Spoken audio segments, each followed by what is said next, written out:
में आ गए वीरेन जी, उत्तर प्रदेश को लेकर काफ़ी चर्चाएं चल रही हैं कि बीजेपी का मुकाबला करने के लिए, वो भी खासतौर पर इन 3 राज्यों के परिणाम के बाद बीजेपी की ताकत में और इजाफा हुआ है।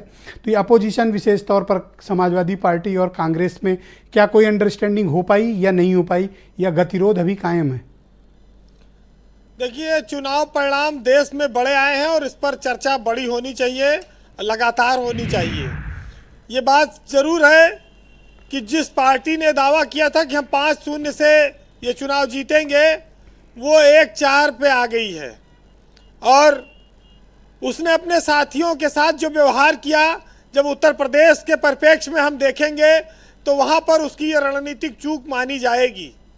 जो भी कांग्रेस के बड़े नेता हैं, पुराने नेता हैं, दिग्गज लोग हैं, अगर वो अपने सहयोगियों का अपमान करेंगे, खासतौर से उत्तर प्रदेश में, और उनके बड़े नेता इस पर बोलेंगे भी नहीं, उनको रोकेंगे भी नहीं, तो ये अपनी स्थिति को आवश्यकता से ज़्यादा अगर आकलन कर ले कोई, देखिए कहा गया है कि अनुमान गलत हो सकता है, अनुभव गलत नहीं होता।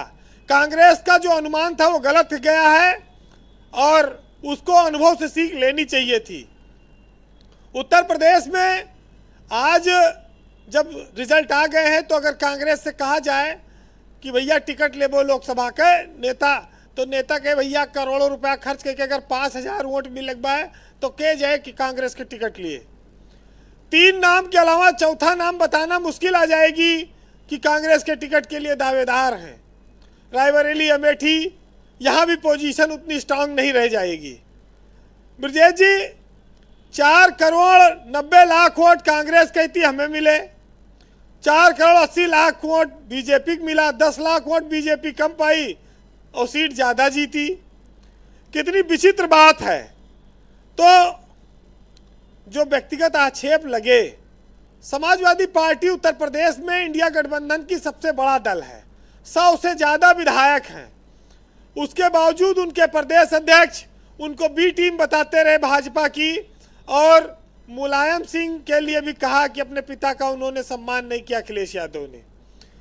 तो जब प्रमोद आचार्य कृष्णम या अजय राय या कांग्रेस के और प्रवक्ता जब भाजपा से पहले बाद में निपटे, पहले वो सपा से निपटने पर मादा हो गए, तो फिर ऐसी स्थिति में अब लोकसभा में उनके लिए क्या संभावनाएं बचती हैं?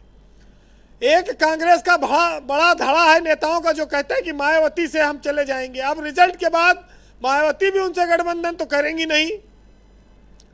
मुसलमान भी अब कांग्रेस के ऊपर उसका भरोसा डगमगा गया कि लोकसभा में इनको वोट देने से पानी मोड़ न चला जाए, तो बचा क्या कांग्रेस के पास? तो अहंकार इस तरह का नहीं होना चाहिए कभी। इस देश की कांग्रेस सबसे बड़ी पार्टी है, पुरानी पार्टी है, लेकिन उत्तर प्रदेश में उसके पास दरी बिछाने वाले लोग नहीं हैं, गिनती के लोग नहीं हैं। वो काहे को अपने आप का बड़प्पन लेके घूम रही है। जहां जिस राज्य में सहयोगी दल अगर बड़ा है तो उसका सम्मान बढ़ाने में क्या आपत्ति है? फिर आखिर गठबंधन का औचित्य क्या रह गया? अगर इंडिया अलायंस बनाया आपने और अपने दलों को आप सम्मान नहीं दे पा रहे हैं, तो फिर इस अलायंस का बहुत मतलब नहीं रह जाता है। ब्रजेश जी, आपस की लड़ाई में बीजेपी को तो देखिए हमेशा फायदा हुआ, और मैं ये नहीं कहता हूं कि कांग्रेस की सारी जिम्मेदारी है। कोई एक पार्टी, कोई एक नेता सभी को खुश नहीं रख सकता, लेकिन अपने सहयोगी दलों का सम्मान बरकरार रखना उनकी जिम्मेदारी है।